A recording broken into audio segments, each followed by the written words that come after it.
오늘 창세전 예정, 영원한 언약 두 번째 시간입니다.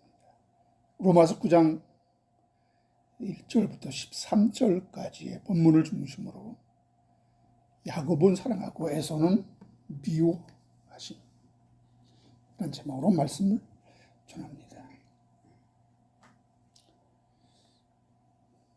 지난 시간에는 창세전 예정은 예수 안에서 은혜로 하나님의 아들들이 되게 하는 영원한 언약인데, 여기엔 이중 예정이 아니라 종합적이고 모든 것이 망라된 초월적 예정이라고 말씀드린 바 있습니다. 왜냐하면 하나님의 예정은 인간의 타락과 순종을 다 감안하고 있는 예정이므로 인간이 어떤 길을 선택하든 다 커버할 수 있었다는 의미에서 하나님의 예정은 종합적이며 그리고 양면적이며 초월적 예정이라고 부르는 것입니다. 하나님의 예정은 시간 밖에서 된 사실이기 때문에 묵시라 일컫고, 그 묵시가 구현되는 시간 속 현실을 역사라고 부르는 것입니다. 그래서 우리는 성경에 이 묵시와 역사가 혼재되어 있는 성령에 의하여 기록된 말씀이기 때문에 언제나 하나님의 초월적인 관점과 인간의 시간이라는 그 프리즘을 통과하여 나타나는 현실을 구분하여 말씀을 보지 않으면 신비주의 해석이나 알레고리적인 해석이나 아니면 영지주의 해석에 언제든지 빠질 수밖에 없다는 사실을 우리는 알 수 있습니다. 여러분 한번 생각해 보세요. 시간 안에서 아담의 불순종이란 버튼이 눌러지는 선택으로 타락의 길을 걷게 되었고, 예수 십자가를 통한 구원이 역사 안에서 펼쳐지게 된 것입니다. 하나님은 사전에 아담의 타락을 예정하고 준비하지 않아도 얼마든지 상황에 대처하는 능력이 하나님의 절대적인 예정 안에는 있기 때문에 미리 아담이 타락할 것이냐, 순종의 길을 걷게 될 것이냐, 이것을 알아볼 필요도 없거니와, 만일 그렇게 하나님이 하신다면 그건 인간에 대한 하나님의 불신을 드러내는 것이요, 하나님의 전능성을 훼손하는 것이요, 하나님의 신뢰성에 의문이 생기게 될 뿐입니다. 하나님은 그래서 그렇게 유약한 분이 아닙니다. 그러므로 여러분, 창세전 예정의 한 측면, 즉 순종을 통한 완성의 그 가능성은 아담의 불순종으로 인하여 묵시 속에서 감춰진 것이며, 이제 그 감춰진 그 비밀이 십자가 안에서 그 신비가 밝혀지게 된 것이고, 이를 가리켜 십자가 복음이라고 하는 것입니다. 우리가 십자가 복음을 깨닫는 것이 얼마나 귀중하다는 사실을 여기서 알 수 있죠.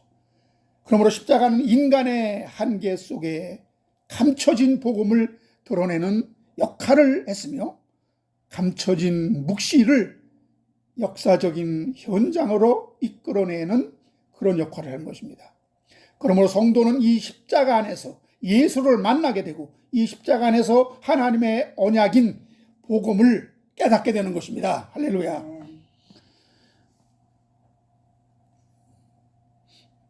아담 타락으로 여자의 후손을 통한 십자가 구원이 예정되었고, 하나님은 하나님 나라와 제사장을 삼아 택하신 자들을 부르시고 그들을 통해 온 천하 만민이 구원을 얻도록 십자가 복음을 전하시는 것이 하나님의 뜻입니다. 그러므로 여러분, 이것은 오직 예수 그리스도를 통한 은혜로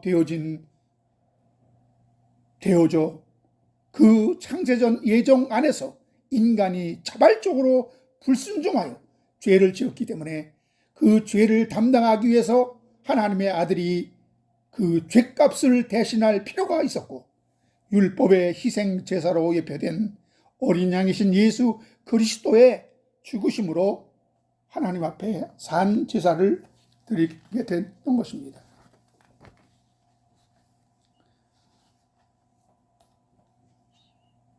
그래서 여러분, 마지막 아담 예수님은 영광의 주가 아니라 인류를 위해 죄를 짊어지는 어린 양 같은 고난의 주님으로 이 세상에 오셔야 했던 것이고요.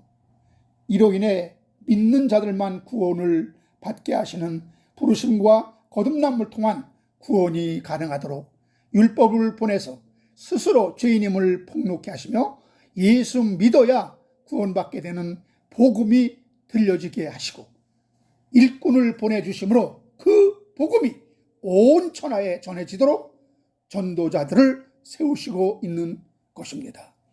그래서 여러분, 구약시대의 노아와 아브라함과 모세와 기드온과 바로 야곱, 다윗을 세워서 천국 복음이 만방에 전해지도록 그렇게 하나님이 이들을 보호해 오셨습니다. 그렇게 하나님은 시대마다 사사를 세우고 선지자를 세우고 종을 부르고 제자들을 부르고 사도로 세우고 그렇게 일꾼을 하나님은 부르신 것입니다. 여러분, 이러한 맥락에서 오늘 여기 야곱과 에서의 이야기도 언급된 것은 이것이 구원론이나 예정론이 아니라 하나님이 이제 제사장 나라, 즉 이스라엘을 세우기 위해 준비하시는 그 일꾼을 부르시는 과정에서 야곱과 에서의 이야기가 전개되고 있다는 사실을 우리가 알아야 그 의미가 명확해지는 것입니다. 어떻게 여러분 야곱을 부르시는지 설명하고 있는 대목이 오늘 본문 로마서 9장의 말씀입니다. 이는 미리 창세전에 하나님이 야곱을 일꾼으로 정해놓고 그 희생자로 형 에서를 한번 쓰고 버리는 엑스트라로 그렇게 정해놓았기 때문에 형은 동생을 섬길 수밖에 없다는 것이 이것이 예정론 아닙니까?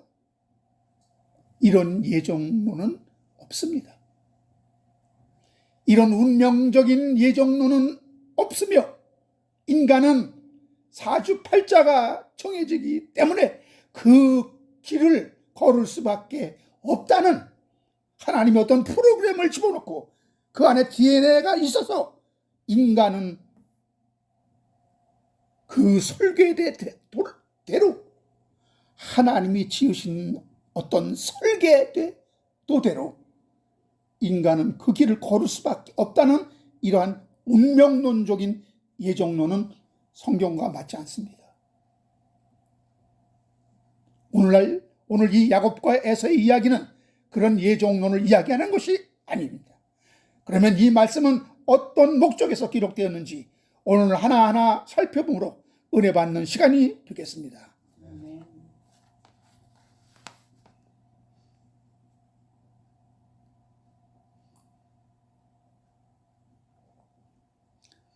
그럼 우리 야곱과 에서의 오늘 이 말씀은 구원의 문제가 아니라 어떤 예정론의 문제가 아니라 성도의 직분, 즉 일꾼론입니다. 하나님은 어떻게 부르시는지, 어떻게 쓰시는지. 여기 말씀은 무엇을 이야기하고 있습니까? 바울은 본문 3절에서 하나님이 이스라엘을 통하여 언약과 율법을 세우신 것과 예배와 약속들이 있다고 했으며 또한 아브라함의 씨를 통해 온 천하 만민이 복을 받게 하셨고 15절에 모세를 쓰시는 이유와 목적을 말씀하시고 애굽의 바로에게도 내가 너를 세운 이유는 너로 말미암아 내 능력을 보이기 위해서 그 결과 긍휼의 그릇에 대하여 그 영광이 풍성함을 알게 하기 위함인데 누가 감히 무슨 말 하리요? 이렇게 말씀하고 있잖아요. 이 맥락을 알아야 된다는 것입니다. 하나님은 왜 그 시대마다 하나님은 일꾼을 부르시고 일꾼을 세우시고 하는지 그것을 설명하는 과정에서 내가 왜 야곱은 사랑하고 야곱을 일꾼으로 불렀는지 지금 그 얘기를 하고 있단 말이에요. 창세전에 이렇게 하나님이 다 예정한 대로 이렇게 진행되는 그런 얘기가 아니라 이러한 와중에서 에서와 야곱도 그 쓰임에 따라 하나님이 쓰시기 위해서 부르신 자들임을 설명하기 위해 야곱과 에서의 이야기를 하시는 것임을 알고 보면 이 말씀은 예정론이 아님을 더욱 확실하게 알 수 있습니다. 여러분, 어떤 측면을 보면 하나님의 일방적인 선택과 부르심에 인간은 거부할 수 없고 저항할 수 없다는 뜻으로 들립니다. 칼빈의 예정론, 그리고 고대 강령에도 불가항력적인 은혜가 있습니다. 거부할 수 없는 은혜가 있습니다. 이거 맞습니다. 근데 이것은 뭐예요? 하나님의 측면에서 볼 때, 하나님의 측면에서 볼 때 인간은 거부할 수 없고 인간은 저항할 수 없다. 그러나 그 반대로 인간의 측면에서 또 하나님이 얘기한 것이 있단 말이에요. 이것을 같이 봐야지 한쪽 면만 보면은 언제나 어떤 진리가 왜곡될 수가 있습니다. 그것은 하나님의 묵시적 측면과 인간의 현재성이 함께 어우러져서 나타나는 현실이 실제라는 것을 무시하면 안 된다는 것을 우리는 다시 한번 생각해 보면서 여기 거부할 수 없는 하나님의 의도를 말씀하고 있습니다. 로마서 9장 16절에 그런즉 원하는 자로 말미암도 아니요 다른 박질하는 자로 말미암도 아니요 오직 긍휼히 여기시는 하나님으로 말미암음이라. 하나님이 어떤 자를 세우는 것은, 하나님이 어떤 자를 부르시는 것은 인간의 어떤 행위나 조건이나 인간에 달린 것이 아니라 원하는 자, 하나님이 원하는 자로 말미암아 되었다라고 분명히 못을 받고 있죠. 모든 것이 긍휼히 여기시는 하나님의로 말미암아 되었다라고 말씀하시면서 로마서 9장 15절에 보니까 이런 말씀도 하십니다. 모세에게 이르되 내가 긍휼히 여길 자를 긍휼히 여기고 불쌍히 여길 자를 불쌍히 여기리라. 하나님이 그를 긍휼히 여기는데 보니까 긍휼히 여김을 받을 만한 자였더라 이거예요. 그런 여지가 그에게 있었더라 이겁니다. 이게 신비예요. 이게 다시 말씀드리면 하나님의 측면에서 원하는 자로 말미암아 되는 것도 또한 다른 막질하는 자로 말미암도 아니고 긍휼히 여기시는 하나님의 마음이다. 하나님의 작정이다.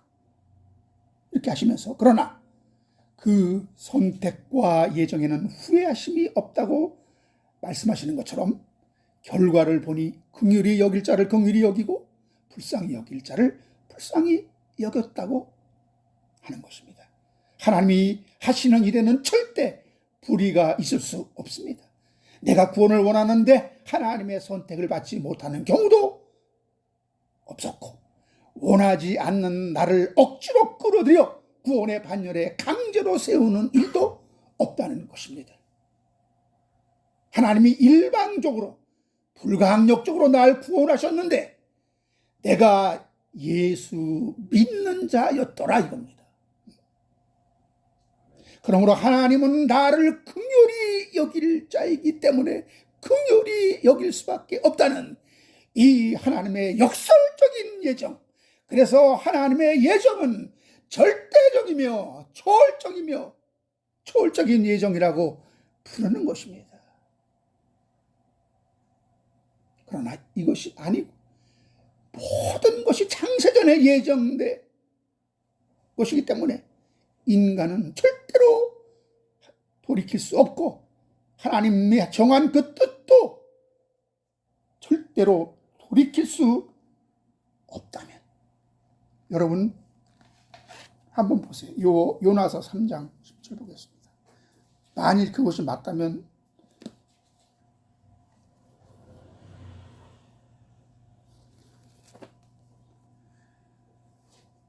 구약성경 1289페이지예요.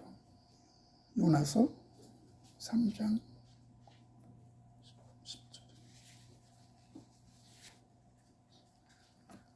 니느웨를 하나님께서 심판하시기로 작정하셨죠.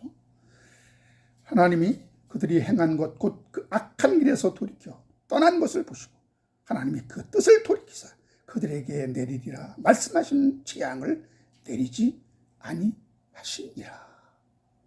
하나님의 뜻을 돌이켰네요. 그들이 회개하니 하나님의 뜻을 돌이켰네요. 하나님의 뜻을 변경시키셨네요. 이 도시를 창세전부터 하나님이 이미 심판하기로 작정했다면 돌이키면 안 돼. 이건 절대로 안 돼. 돌이켰단 말이에요.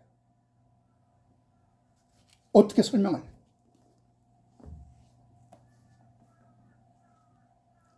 그럼 왜 이토록 나에게 하나님 포기하지 않으시고 집요하게 부르시는 것인지, 이것은 하나님의 사랑 때문에 날 불쌍히 여겨 주시기 때문에 그렇다고 밖에 설명할 수 없습니다. 하나님은 원치 않는 나를 강제로 끌어내신 것처럼 보이지만 구원받고 나서 하나님 그냥 지옥에 가도록 놔두시지 왜 날 지옥의 구렁텅이에서 이렇게 끌어내셨습니까? 하면서 천국 가게 된 것을 원망하고 불평하는 사람 한 사람도 없다는 것입니다.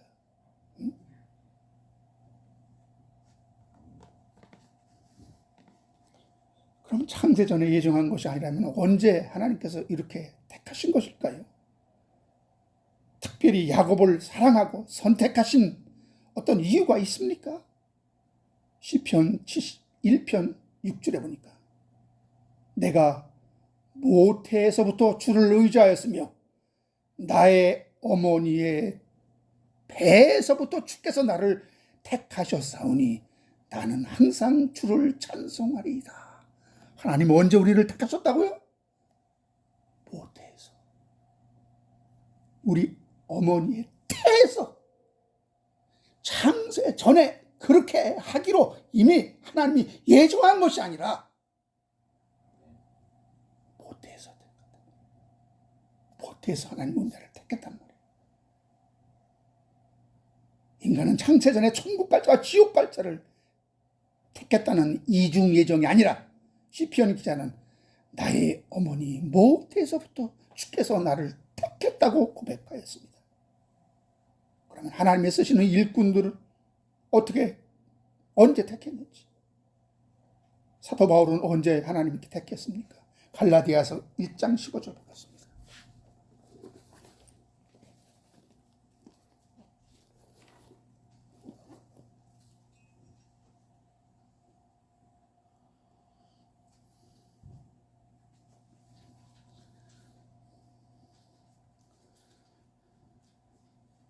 갈라디아서 1장 15절. 그러나 내 어머니의 태로부터 나를 택정하시고 그의 은혜로 부르신 이가.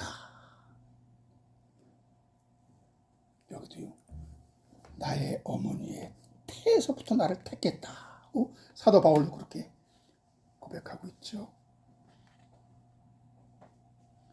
여러분, 그 시대의 율법에 대하여 해박하고 유대교에 능통한 인물이 유대인이었고 이방인에게 복음을 전할 그러한 자가 필요했습니다. 그러한 인물이 필요했습니다. 그래서 하나님은 모태에서 그런 바울이 나오도록 섭리하셨고 주관하셨고 때가 되어 다메섹에서 사울을 불러 이방인의 사도로 쓰신 것입니다. 하나님의 일방적인 역사가 아닙니다.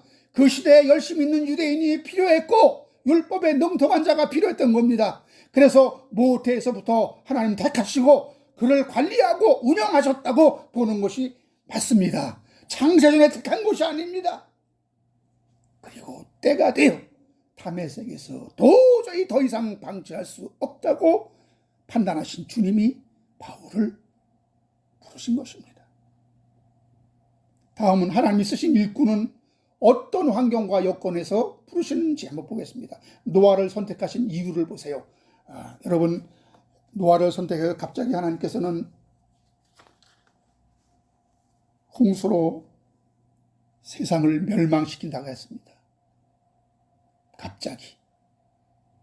창세기 6장 5절로 8절에 보면 여호와께서 사람의 죄악이 세상에 가득함과 그의 마음으로 생각하는 모든 계획이 항상 악할 뿐임을 보시고 땅 위에 사람 지으셨음을 한탄하사 마음에 근심하시고 이때 비로소 세상을 물로 홍수로 심판할 것이다. 하나님이 계획을 세운 거예요. 이때 작정하신 거예요.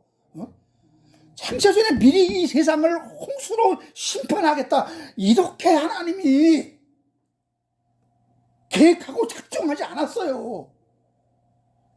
이런 얼마나 하나님을 그런 하나님으로 우리가 믿는다면 모순되고 사랑이 없고 인간에 대한 애착이 없고 하겠습니까?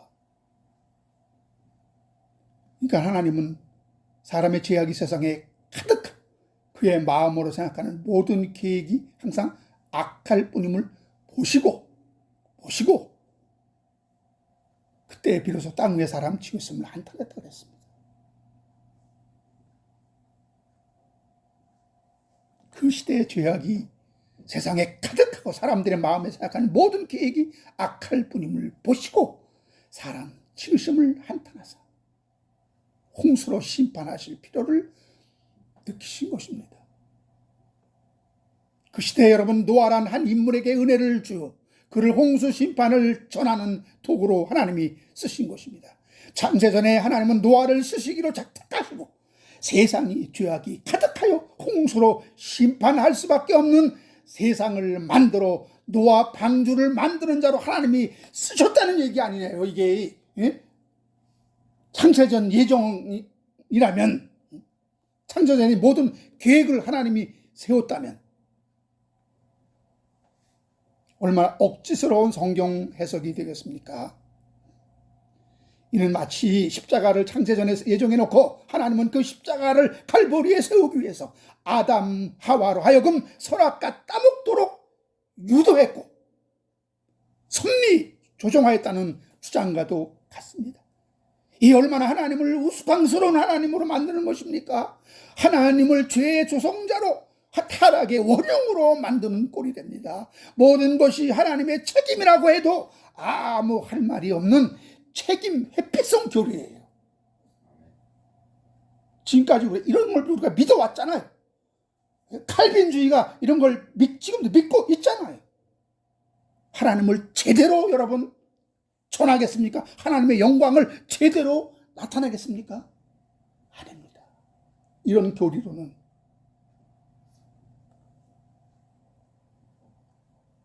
그럼 모세를 쓰신 이유를 또 한번 보겠습니다. 출애굽기 2장 23절 25절 보니까 여러 해 후에 애굽 왕은 죽었고 이스라엘 자손은 고된 노동으로 말미암아 탄식하며 부르짖으니 그 고된 노동으로 말미암아 부르짖는 소리가 하나님께 상달된지라. 이때 하나님은 모세를 세워서 저 이스라엘 백성들을 애굽에서부터 내가 이끌어내겠다. 이때 하나님은 계획을 세우고 모세를 세우신 것입니다. 그때 상황 속에서 이스라엘을 애굽에서 해방시킬 자로서 모세 같은 자가 필요했기 때문에 모세를 부르신 겁니다. 다시 말해 모세를 쓰시기 위해 이스라엘을 애굽의 노예 생활하도록 하나님이 애굽에 보낸 것이 아니라 그때의 역사적 배경과 상황에서 이스라엘이 애굽에라도 들어가서 나라가 유지될 것 같아서 하나님은 애굽 땅으로 이스라엘을 보낸 것입니다. 그럼에도 하나님은 전화위복이 하나님이신지라 더 큰 민족을 이루게 하시기 위해 모세란 지도자를 세워서 이스라엘을 애굽에서 이끌어내어 더 큰 민족을 이루고 약속의 땅 가나안으로 인도하셨던 것입니다. 또 하나 기도원을 쓰신 이유를 보겠습니다. 사사기 6장 6절 10절에 보니까 이스라엘이 미디안으로 말미암아 궁핍함이 심한지라 이에 이스라엘 자손이 여호와께 부르짖었더라. 이스라엘 자손이 미디안으로 말미암아 여호와께 부르짖었으므로 여호와께서 이스라엘 자손에게 한 선지자를 보내시니 그가 그들에게 이르되 여호와께서 이같이 말씀하시니라. 여기 기도이란 말이에요. 그들의 부르짖음이 하나님께 상달된지라. 여러분, 우리의 부르짖음이 얼마나 귀한 것인지 여기서 다시 한번 알려줍니다. 옛말에 이런 얘기했죠.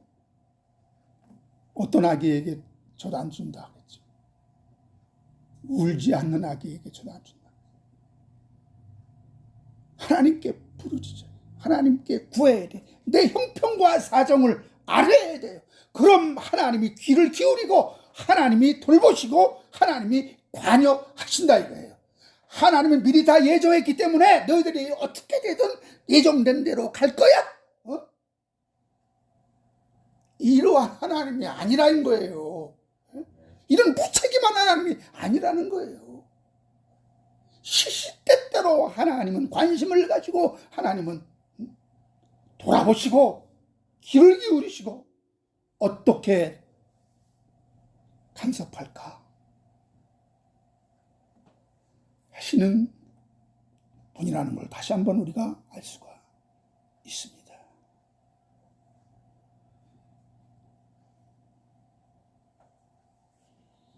또한 우리는 사사 중에 하나인 삼손을 봅니다. 하나님이 참 나신으로 세웠는데 그의 종말이 너무나 비참해요. 하나님이 그렇게 비참한 종말을 계획했을까?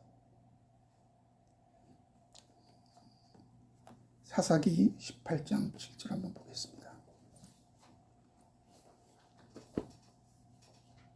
사사기 13장 7절.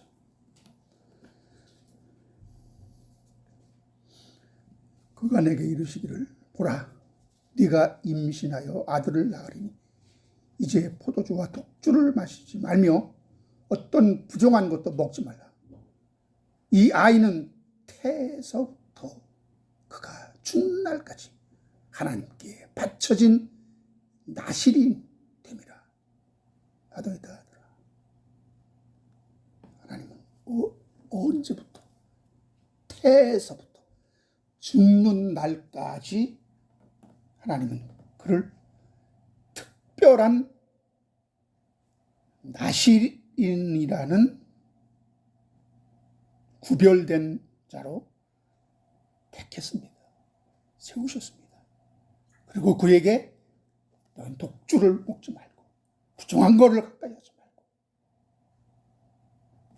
이 세상에서 구별된 성별된 삶을 살아야 한다 했는데 그렇게 못 살았다. 그렇게 안 살았어. 비참한 종말을 맞게 되는 거예요. 그러나 하나님은 실패한 자 가운데서도 하나님은 전화위복의 하나님이기 때문에 그 삼손이 비참한 종말을 맞지만 그걸 통해서 놀라운 또 역사를 일으키는 그 삼손의 이야기를 우리는 하나님이 그렇게 계획했겠어요? 그렇게 인생을 마감하도록 그렇게 눈이 빠지고 그렇게 하나님께서 설계했겠어요? 아니란 말이죠. 그러면 아기는 언제 어떻게 여러분 지어집니까? 에스겔 28장 14절 15절을 보니까 너는 기름 부음 받고 지키는 그룹이며 내가 너를 세우매 네가 하나님의 성산에 있어서 불타는 돌들 사이에 왕래하였도다. 네가 지음을 받던 날부터 네 모든 길에 완전하더니 마침내 내게서 불의가 드러났도다. 천사의 타락을 언급하는 말씀이죠. 이들도 처음엔 완벽하게 창조되었는데 불의가 드러났다고 얘기합니다. 처음부터 타락하도록 지음받지 않았음을 알 수 있습니다. 완전하게 여러분 지어졌다는 것은 타락하지 않게 지어진 것이 아니라 타락할 수도 있고 안 할 수도 있는 그 상태를 말하고 있습니다. 그래서 천사가 자기의 결정으로 타락한 거예요. 그런 상황 속에서도 하나님께 감사와 존귀를 드리는 자로 만드시는 것이 하나님의 영광입니다. 이것이 하나님의 영원한 약속입니다. 이게 바로 교회, 이것이 하나님의 아들, 하나님이 일방적으로 창조한 것이 아니라 이제 하나님의 아들, 딸을 이 묵시 안에서, 이 말씀 안에서 성령으로 예수 십자가 안에서 이제 하나님의 아들, 딸을 하나님께서 낳는 거예요. 성령으로 낳는 거예요. 그래서 거듭남이라고 하는 것입니다. 이들은 조금 다르죠. 그러나 순종할 수도 있고 불순종할 수도 있어요. 하나님의 아들, 딸들도 맹목적으로 순종하게끔 일방적으로 나가게끔 절대 이것이 하나님의 영광이 아니에요. 여러분, 이 인간의 어떤 마귀의 유혹을 통해서, 마귀의 어떤 미혹의 역사를 통해서, 어떤 중독의 역사를 통해서 사람을 중독 걸리게 만들고 어떤 사람을 가스라이팅 시켜서 완전히 한 사람을 여러분 메시아로 만들 수 있고 그 사람에게 완전히 모든 생명을 다 바치는 이러한 거짓 종교, 이러한 이단 종교를 볼 때에 마귀도 사람을 어거지로 어떤 한쪽 방향으로 몰고 갈 수가 있어요. 하나님을 우리 이렇게 섬기는 것이, 이것이 영광 돌리는 것이 아닙니다.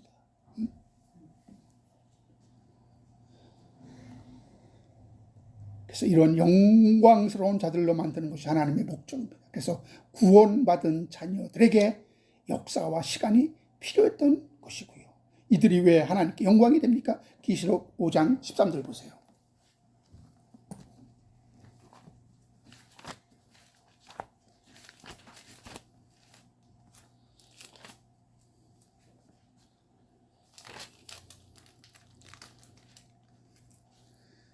내가 또 들으니 하늘 위에와 땅 위에와 땅 아래 바다 위에와 또 그 가운데 모든 피조물이 이르되 보좌와 앉으신 이와 어린 양에게 찬송과 존귀와 영광과 권능을 세세토록 돌릴지어다. 자발적인 순종입니다. 마음에서 우러나와서, 억지로 하는 것이 아니라 마음에서 우러나와서 하나님이 너무나 감사해서, 하나님이 너무나 능력이 있어서 하나님께 굴복, 하나님께 복종하고 하나님께 자진적으로 순종을 바치는 이들이 바로 하나님의 아들들. 억지가 아니고 자발적인 순종, 감사하기 때문에 이것이 하나님께 영광이 되는 것입니다.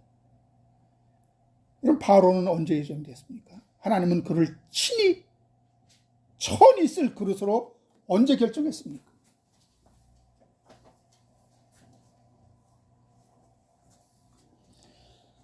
시편 58편 3절에 보니까 악인은 모태에서부터 멀어졌으며 나면서부터 곁길로 나가 거짓을 말하는도다.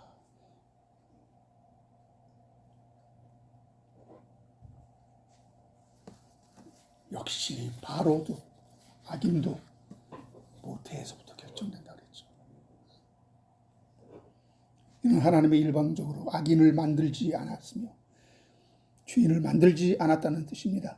그가 모태에서 형성될 때 여러 가지 조건과 경우의 수가 작동하여 하나님이 주관하래 어떤 인물이 될지 거의 대부분이 형성되어서 태어나게 되는 것입니다. 그러나 이것이 결정되는 것이 기계적이며 운명론적인 결정이 아닙니다. 아기는 모태에서부터 멀어졌습니다. 그리고 태어난 후 그의 환경과 교육, 또 그 사람을 만들고 그 행동과 결정에 지대한 영향을 끼치게 되므로 그 사람이 되는 것입니다. 하나님이 여러분 어떤 운명을 여정해 놓았기 때문에 인간은 자기 주도권과 의지를 상실한 채로 그렇게 살아가도록 하지 않았습니다. 그것은 특별한 경우 하나님의 아들 예수 그리스도에게 적용될 뿐입니다. 이런 맥락에서 오늘 로마서 9장을 봐야 됩니다. 그럼 에서는 어떤 자입니까? 에서는 이 장자의 축복에 전혀 관심이 없었습니다. 에서는 하나님의 축복을 우습게 여깁니다. 히브리서 12장 16절에 보면은 에서를 이렇게 표현합니다. 음행하는 자와 혹 한 그릇의 음식을 위하여 장자의 명분을 판 에서와 같이 너는 망령된 자가 없도록 살피라. 여기서 망령된 자란 영어로 godless입니다. 이건 신을 믿지 않는 자, 신을 버린 자들이란 뜻이에요. 그처럼 에서는 믿음이 없었고 하나님을 우습게 여겼습니다. 그러나 야곱은 차남이라 장자의 축복을 못 받는다는 것이 늘 한이 맺혀 있었습니다. 그래서 방법은 옳지 않았지만 형의 장자권을 취한 것입니다. 야곱은 여러분 자신이 가진 모든 것을 다 주고서라도 하나님의 축복만큼은 받고 싶었던 거예요. 하나님이 야곱의 이 중심을 귀하게 여기시고 야곱을 인정해 주신 것입니다. 믿음이 무엇입니까? 야곱처럼 굶어 죽어도 하나님의 축복을 받아야지 하며 하나님의 은혜를 귀히 여기는 이 마음입니다. 야곱이 갈망했던 이 축복은 그 인생을 보면 어떤 물질적인 축복에만 그가 몰입하지 않았습니다. 이처럼 믿음의 사람은 하나님의 축복을 소중히 여깁니다. 이 예는 여러분 결과가 선하면 과정은 불이해도 된다는 그런 의미가 아닙니다. 야곱의 인생, 그의 믿음, 그의 하나님께 대한 마음, 그리고 축복을 받기 위한 간절함, 이런 것들이 합력하여 결국 복받은 자가 된 것이지 무조건 여러분 술수로 남을 속여서 축복을 가르치는 또 괜찮다라는 그런 교훈이 아닙니다. 그래서 그 후 야곱은 남을 속인 것에 대한 대가를 톡톡히 치릅니다. 반면에 큰아들 에서는 사냥꾼이었고 작은 아들 야곱은 조용하고 부엌에서 일하는 것을 좋아하는 아들이었다라고 했듯이 그런 천성을 갖고 태어났습니다. 어느 날 여러분 야곱은 죽을 수 없고 에서는 사냥에서 돌아와 배고파 죽을 지경이었습니다. 이때 에서가 먼저 죽을 먹게 해달라 하니까 야곱은 장자의 명분을 팔라고 제안했던 것입니다. 여기 두 사람이 장자의 명분을 어떻게 여기고 있었는지 잘 드러나고 있는 대목이죠. 그 값어치를 전혀 다르게 생각하는 것을 볼 수 있습니다. 에서는 한없이 가볍게 여기고 야곱은 호시탐탐 장자가 되길 얼마나 원했는지 알 수가 있는 대목이죠. 그런 장난스러운 맹세처럼 보이지만 이 일이 작은 아들이 큰 아들의 축복을 빼앗아가는 중요한 계기가 되는 것입니다. 아마도 이것이 하나님의 뜻이 아니라였다면 하나님께서 말렸겠죠. 그러나 에서에게 장자권이 그대로 있었다면 그는 하나님의 뜻대로 결국 사용하지 못하게 되어 있음을 우리는 그 행로를 통해서 이들의 그 인생을 통해서 어느 정도 우리는 알 수가 있어요. 야곱이 살아온 그 노정과 에서의 삶을 비교해 보면 왜 장자권이 야곱에게 갔는지 확실히 알 수가 있는 것입니다. 여러분, 하나님 앞에서 나에게 맡겨주신 사명, 이거 제대로 인식하지 못하고 소홀하게 생각하면 에서처럼 빼앗길 수 있습니다. 계시록에 내가 내 촛대를 옮겨버리리라. 계시록 2장 5절에 이 말씀이 빈말이 아닙니다. 우리 모두 다 하나님이 주신 장자입니다. 장자의 명분을 가볍게 여기지 않도록, 오늘 하루의 축복을 빼앗기지 않도록 나에게 주어진 축복을 올바로 인식하고 감사하는 자가 되어야 합니다. 망령되이 일컫는다는 것은 주신 사명, 축복을 제대로 인식하지 못하는 그런 나의 인색함을 두고 말하는 것입니다. 하나님이 맡겨주신 사명을 소홀하게 생각하는 자는 결국에 육적인 것에 그것을 빼앗겨버리고 맙니다. 에서가 여러분 버림받게 된 이유가 분명하죠. 그러나 하나님께서 일방적으로 에서를 그런 자로 만들지 않았습니다. 거기에는 여러 조건과 부모의 유전적 기질, 환경, 그리고 그가 언제 태어났는지 이 모든 선리와 그리고 태어난 뒤에 그 교육, 환경, 여건, 나의 선택과 결정, 이 모든 경우의 수가 시줄과 날줄처럼 서로 엮여서 빚어낸 결과가 그 사람입니다. 간단한 것이 아니에요.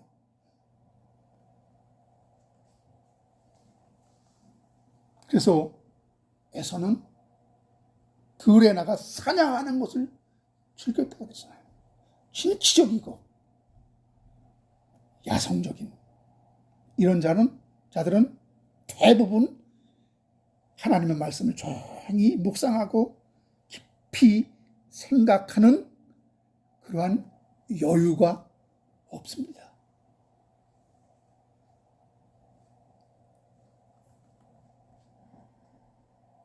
그러면 야곱은 사랑하고 에서는 미워하기로 했다는 이 말씀은 무슨 의미이며 언제 그렇게 정해진 것입니까?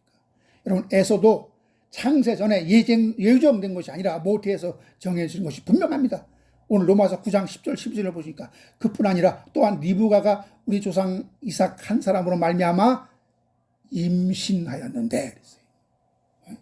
임신 중에 그 자식들이 아직 나지도 아니하고 무슨 선이나 악을 행하지 아니할 때 택하심을 따라 되는 하나님의 뜻이 행위로 만만치 않고 오직 부르시는 이로 말미암아 서게 하려 하사 리브가에게 이르시되 큰 자가 어린 자를 섬기리라 하셨느니라. 태중에 임신 중에 이런 얘기를 들은 것입니다. 창세전에 그렇게 운명 지어진 것이 아니라면 언제 야곱은 사랑하고 에서는 미워하기로 그렇게 결정이 난 것입니까? 야곱은 모태에서 사랑받게 될 그 예정이란 알고리즘 안에 들어왔다는 겁니다. 임신 중에 조성되는 것입니다. 예를 들어서 먼저 나오려고 그것이 여러분 육적인 것이 아니고 영적인 장자가 되려는 그 기질이 있었고 육적 욕망을 영적인 간절함으로 제어할 특성과 함께 내 힘과 내 실력으로는 안 된다는 겸손을 하는 자로 리브가인 그 어머니의 제안에 순종하는 마음과 하나님을 믿고 의지하려는 그 바탕이 야곱의 타고난 기질 속에 깔려 있었다는 것입니다. 그래서 야곱은 그 어머니 리브가를 졸졸졸 따라다녀요. 그러니까 리브가가 이런 제안을 할 때 그대로 순종할 수 있었던 거예요.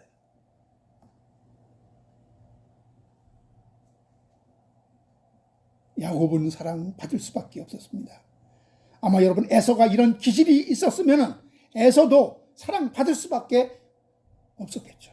받을 수밖에 사랑받을 수 있었던 겁니다. 그러나 원한다고 되는 것도 아니고 힘쓴다고 되는 것도 아닙니다.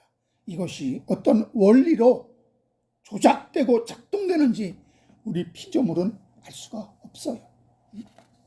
그래서 하나님의 오묘하신 섭리라고 하지 않습니까? 그렇게 인간은 100% 모태에서 다 결정되고 예정된 가운데 태어날까요? 그러나 인간이 자기 의지와 결정의 행함이란 버튼을 누름과 동시에 어떤 묵시가 역사 안에서 현실로 펼쳐집니다. 이것을 초월적인 예정, 하나님의 경륜이라고 하는 것입니다. 여러분, 우리의 택함받는 자는, 하나님의 택함받은 자는 언제 구원이 이루어집니까? 하나님의 택함받은 자는 구원이 언제 이루어집니까? 한번 대답해 보세요.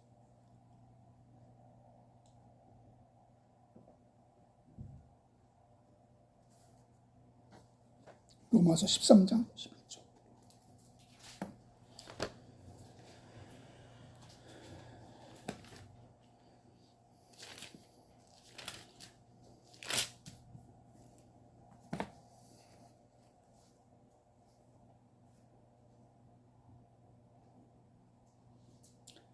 또한 너희가 이 시기를 알거니와 자다가 깰 때가 벌써 되었으니 이는 이제 우리의 구원이 처음 믿을 때보다 가까웠습니다. 언제 구원이 이루어집니까? 구원이 언제 시작됩니까? 아니, 자다 깰 때가 되었나니 언제?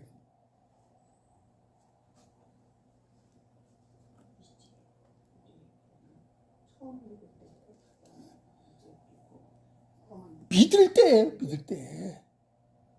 처음 믿을 때보다? 예수 믿을 때 구원이 이루어진단 말이에요. 뛸 때는 안 믿었다. 그 이루어진 구원을 거기서 끝나는 것이 아니라 계속적으로 구원이 이루어져 가는 거란 말입니다. 근데 그 구원의 시작은 처음 예수 믿을 때 하나님의 예정과 나의 믿음이 딱 결합되는,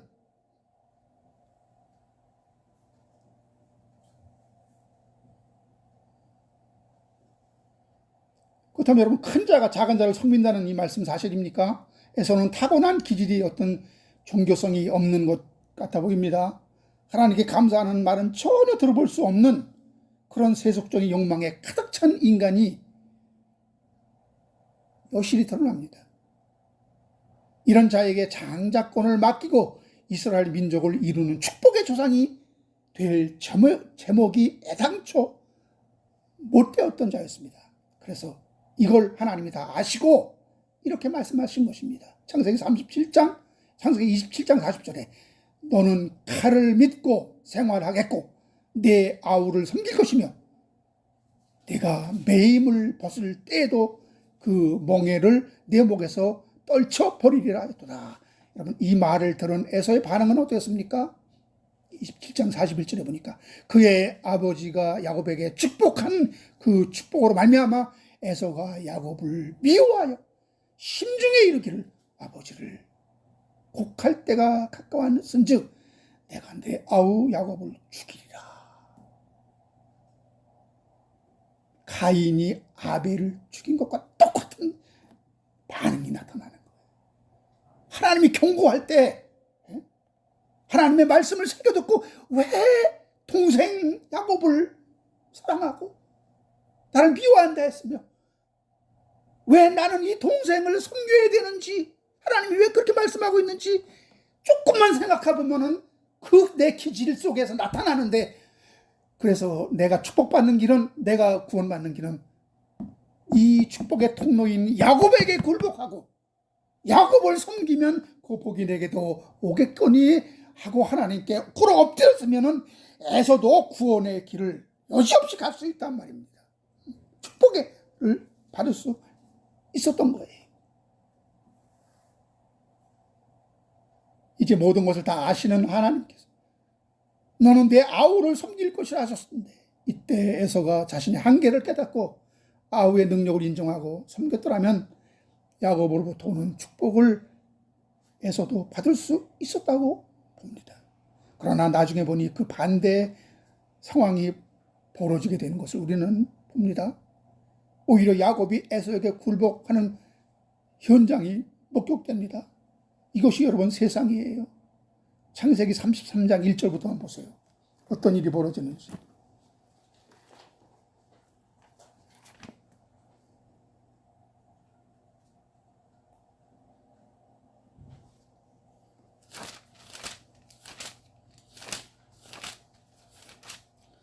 여기서 야곱과 에서의 그 진심이 드러납니다.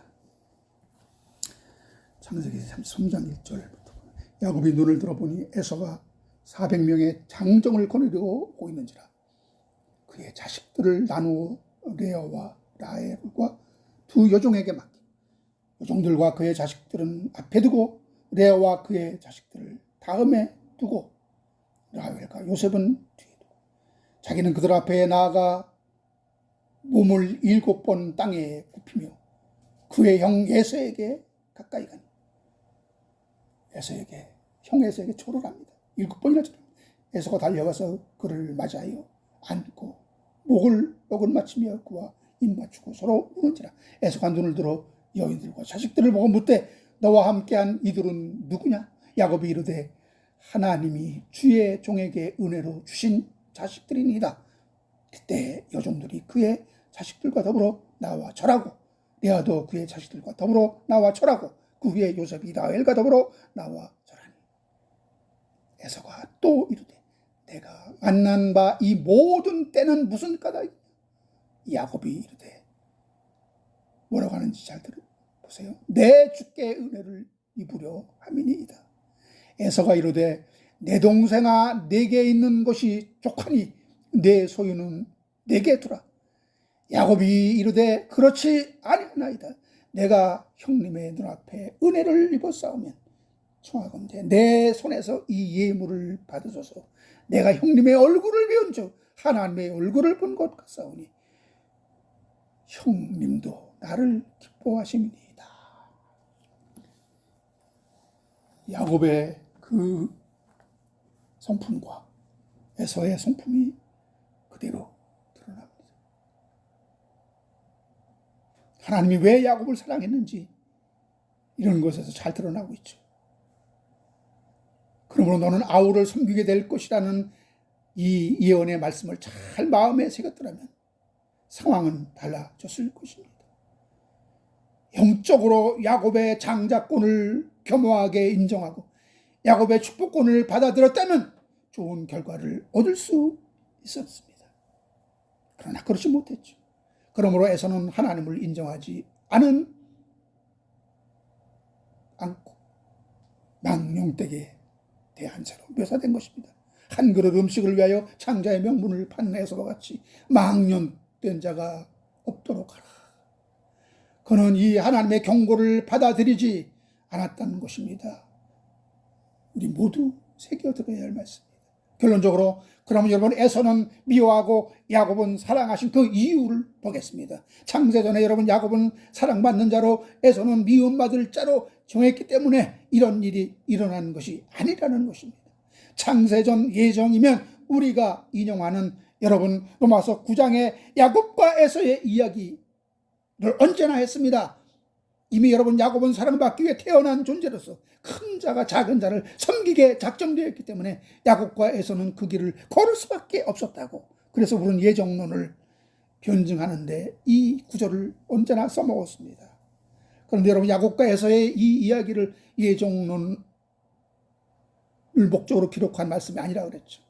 예정론을 주장하기 위해서 말씀을 여러분 인용하는 것을 오늘 여러분 성경 전체 흐름과 맞지 않습니다. 이제는 이 말씀을 예정론이 아니다라는 것을 반증하기 위해서 이 말씀을 우리는 사용할 수밖에 없습니다.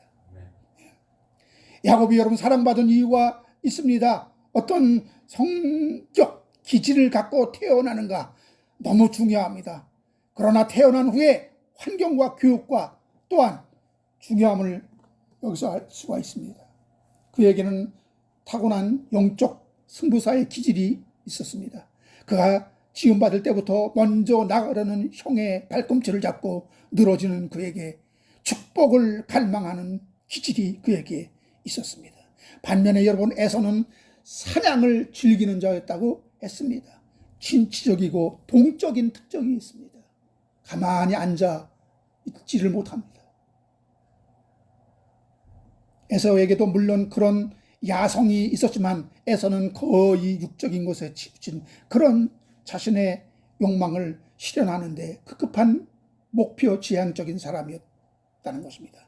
반면에 야곱은 영적인 것이었습니다. 하나님의 사랑과 관심을 받는데 모든 초점이 맞춰져 있었습니다. 형 에서를 만났을 때도 그가 받은 모든 축복에 대하여 뭐라고 고백합니까?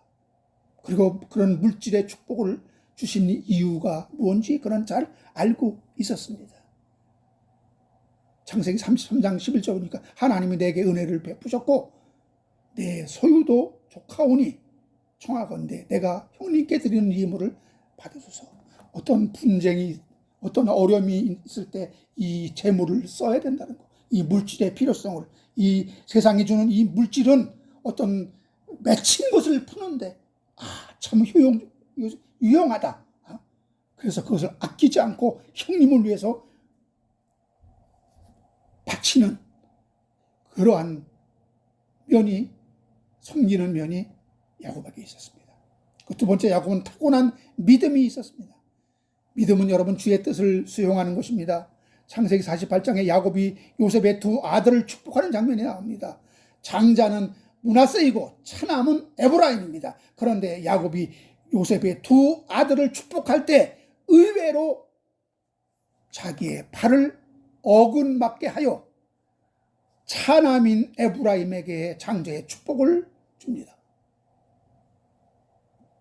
요셉이 깜짝 놀라서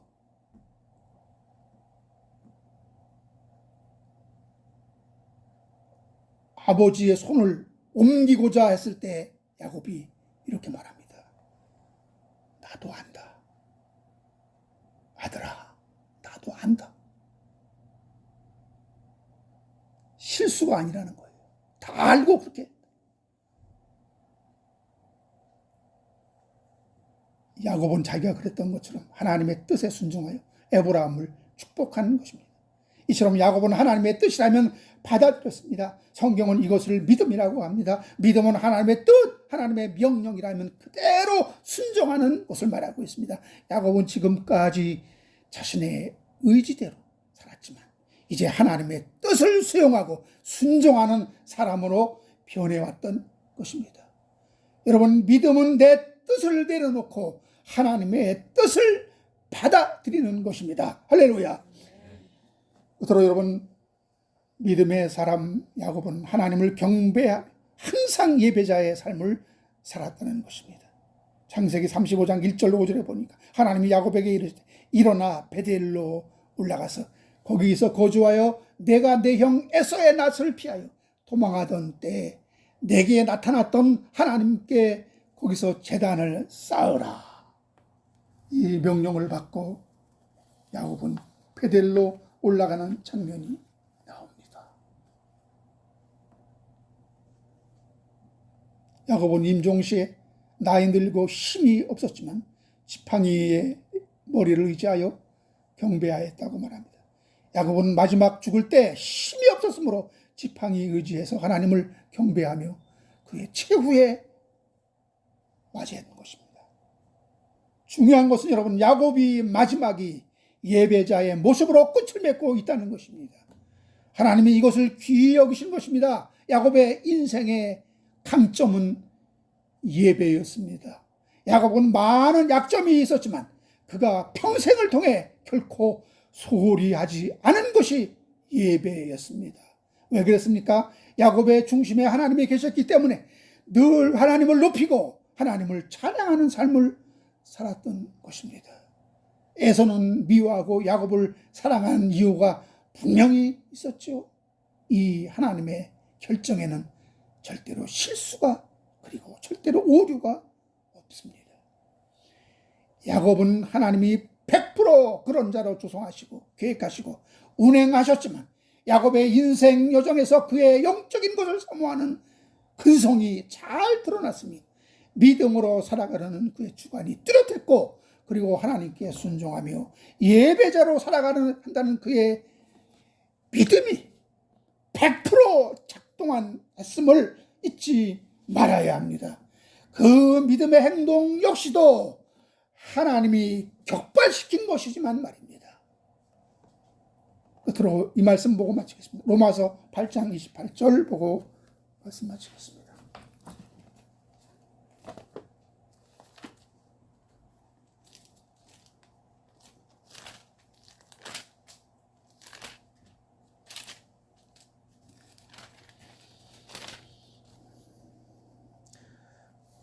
우리가 알거니와 하나님을 사랑하는 자 곧 그 뜻대로 부르심을 입은 자들에게는 모든 것이 합력하여 선을 이루느니라. 아멘. 기도하겠습니다. 할렐루야. 모든 영광 찬양 받으시옵소서. 하나님은 우리를 일방적으로 기계적으로